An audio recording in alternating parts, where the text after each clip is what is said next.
Hello friends, मैं कान्हा सोलंकी मेरे YouTube channel केम expert में आप सभी का वेलकम करता हूं। आज जो अपन क्वेश्चन डिस्कस करने वाले हैं वो आईआईटी जेम 2020 में पूछा हुआ क्वेश्चन है, जो हमारे पास आरएस कॉन्फ़िगरेशन टॉपिक से पूछा है। यहाँ आपको क्वेश्चन में दे रखा है the amino acid with R configuration is. यहाँ पर 4 टाइप के अमीनो एसिड दे रखे हैं और इनमें से आपको बताना है कि कौन से अमीनो एसिड का कॉन्फ़िगरेशन आर कॉन्फ़िगरेशन होगा। तो इसको सोल्व करने से पहले अपने को आरएस कॉन्फ़िगरेशन के कुछ रूल्स के बारे में पता होना चाहिए। तो देखो, आरएस कॉन्फ़िगरेशन के लिए जब भी सॉल्व करते हैं तो वहाँ अपन प्रायोरिटी रूल्स देते हैं और प्रायोरिटी रूल्स में अपन सबसे पहला पॉइंट अपन डिस्कस करते हैं कि जिस भी एटम का हाईएस्ट एटॉमिक नंबर या हाईएस्ट एटॉमिक वेट होता है उसको प्रायोरिटी ऑर्डर में सबसे ऊपर रखा जाता है, या हम बात कह सकते हैं कि उसको हाईएस्ट प्रेफरेंस दिया जाता है। तो ठीक है, तो यहाँ पर अपन सबसे पहले देखो एटम पर चलते हैं। यहाँ कार्बन दे रखा है, यहाँ नाइट्रोजन दे रखा है, यहाँ कार्बन दे रखा है और यहाँ हाइड्रोजन दे रखा है। तो इन चारों एटम में से सबसे ज़्यादा एटॉमिक नंबर किसका है? नाइट्रोजन का, फिर कार्बन का और फिर हाइड्रोजन का। तो सबसे ज़्यादा आप प्रेफरेंस किसको दोगे? नाइट्रोजन को। नाइट्रोजन को आपने कितना नंबर दिया? 1 नंबर। ठीक है, फिर उसके बाद में नेक्स्ट एटम पर मूव करते हैं। यहाँ पर भी कार्बन है और यहाँ पर भी क्या है? कार्बन है। जब सेम एटम यहाँ पर प्रेजेंट हो तब आपको क्या करना होता है? नेक्स्ट एटम पर मूव करना होता है। नेक्स्ट एटम यहाँ पर क्या है? ऑक्सीजन और यहाँ पर क्या है? कार्बन। फिर से तो ऑक्सीजन और कार्बन में से एटॉमिक नंबर किसका ज़्यादा है? ऑक्सीजन का। तो ऑक्सीजन वाले कार्बन को कौन सा नंबर देंगे अपन? 2nd number. और इस वाले कार्बन को कौन सा नंबर देंगे? 3rd number. और हाइड्रोजन का एटॉमिक नंबर सबसे कम है इसलिए इसको हम क्या देंगे? 4th नंबर देंगे। ठीक है, इसी तरह से हम हर एक की क्या देंगे? प्रेफरेंस ऑर्डर सेट करेंगे।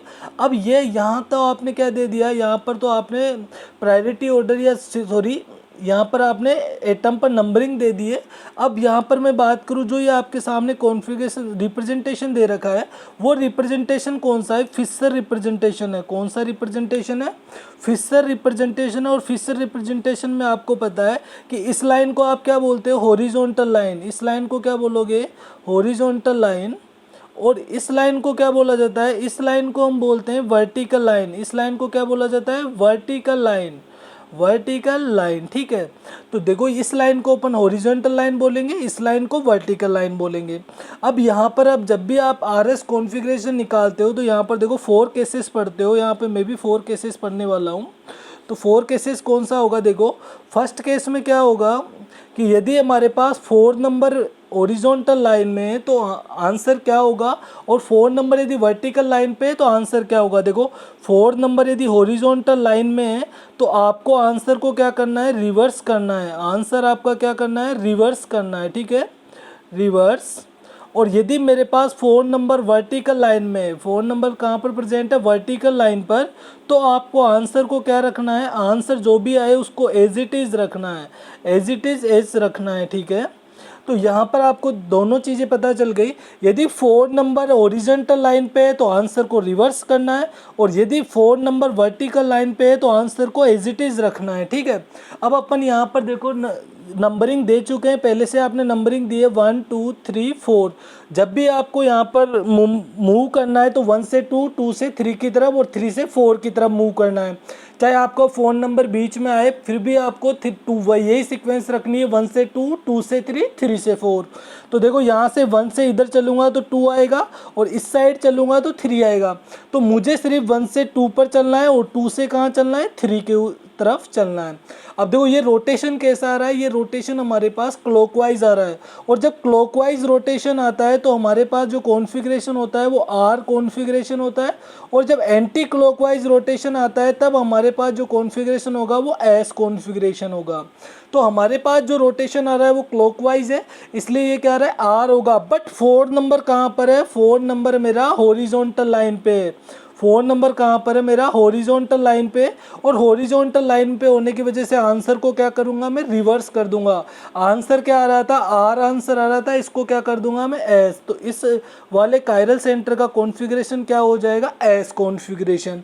नेक्स्ट वाले की अपन बात करते हैं। फिर से अपन यहाँ पर प्रायोरिटी देते हैं। देखो कि सबसे ज़्यादा एटॉमिक नंबर किसका होगा? नाइट्रोजन का, इसको मैंने 1 नंबर देना है। फिर उसके बाद में यहाँ पर देखो कार्बन है, यहाँ कार्बन है, सेम एटम है, तो सेम एटम आने पर आपको नेक्स्ट एटम पर मूव करना होता है। तो यहाँ ऑक्सीजन है, यहाँ सल्फर है। ऑक्सीजन और सल्फर में से एटॉमिक नंबर किसका ज़्यादा है? सल्फर का। तो सल्फर वाले कार्बन को सेकंड नंबर दे देंगे, सेकंड प्रायोरिटी, और इसको अपन थर्ड नंबर पर रख देंगे। और सबसे कम एटॉमिक नंबर हाइड्रोजन का है, तो इसको अपन 4 नंबर दे देंगे। ठीक है, अब फिर से आपको 1 से 2, 2 से 3, 3 से 4 की तरफ मूव करना है। तो यहाँ 1 से चला, 2 से चला, 2 से 3 की तरफ मूव कर लिए। तो यहाँ रोटेशन कैसा आ रहा है? Anti clockwise. और एंटी क्लॉकवाइज रोटेशन आने की वजह से यहाँ पर देखो एंटी क्लॉकवाइज रोटेशन आ रहा है, तो एस होगा। और एस का उल्टा, क्योंकि 4 किस पे है? हॉरिजॉन्टल लाइन पे, इसलिए एस का उल्टा क्या हो जाएगा? आर। तो इस वाले कार्बन का कॉन्फ़िगरेशन क्या हो जाएगा? R configuration. अब अपन नेक्स्ट देखो, यहाँ पर इसकी भी बात कर लेते हैं। तो इसमें सबसे ज़्यादा एटॉमिक नंबर किसका है? नाइट्रोजन का। तो नाइट्रोजन को अपन फर्स्ट नंबर देंगे।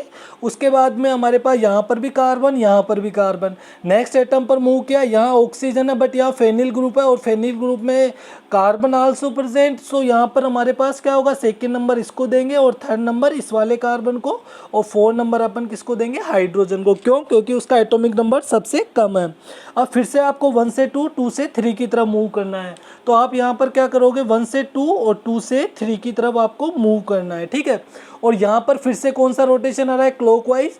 क्लॉकवाइज के लिए अपन क्या लिखते हैं? R, but 4 number horizontal line पे प्रेजेंट है, इसलिए आंसर को क्या करना है? रिवर्स करना है। और यहाँ पर इसका जो कॉन्फ़िगरेशन होगा इस कायरल सेंटर का, वो भी क्या हो जाएगा? S configuration.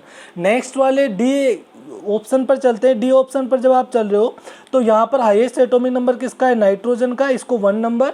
यहाँ कार्बन एंड कार्बन सेम है, बट नेक्स्ट एटम पर मूव करते हैं, तो यहाँ ऑक्सीजन, बट यहाँ फिर से क्या मिल गया? कार्बन। तो ऑक्सीजन वाले कार्बन को हम क्या देंगे? Second number. और इस वाले कार्बन को कौन सा नंबर देंगे? Third number. और हाइड्रोजन पे कौन सा नंबर होगा? 4 नंबर।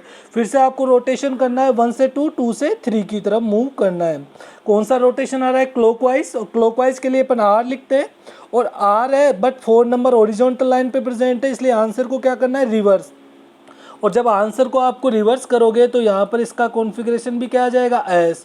तो हमें पता चला इन 3 जो हमारे पास अमीनो एसिड है, 3 अमीनो एसिड्स, उनका जो कॉन्फ़िगरेशन है वो एस कॉन्फ़िगरेशन है। बट बी वाले जो अमीनो एसिड है उसका कॉन्फ़िगरेशन क्या आ रहा है? आर कॉन्फ़िगरेशन आ रहा है। और क्वेश्चन में हमें क्या पूछा था कि कौन सा अमीनो एसिड है जिसका कॉन्फ़िगरेशन क्या है? आर है। तो आप इजीली फाइंड आउट कर चुके हैं कि यहाँ पर हमारे पास बी ऑप्शन है, उसका जो कॉन्फ़िगरेशन वो क्या है? हमारे पास आर कॉन्फ़िगरेशन है। तो यहाँ पर करेक्ट आंसर क्या हो जाएगा? बी हो जाएगा। तो आई होप आप सभी लोगों को समझ में आया होगा।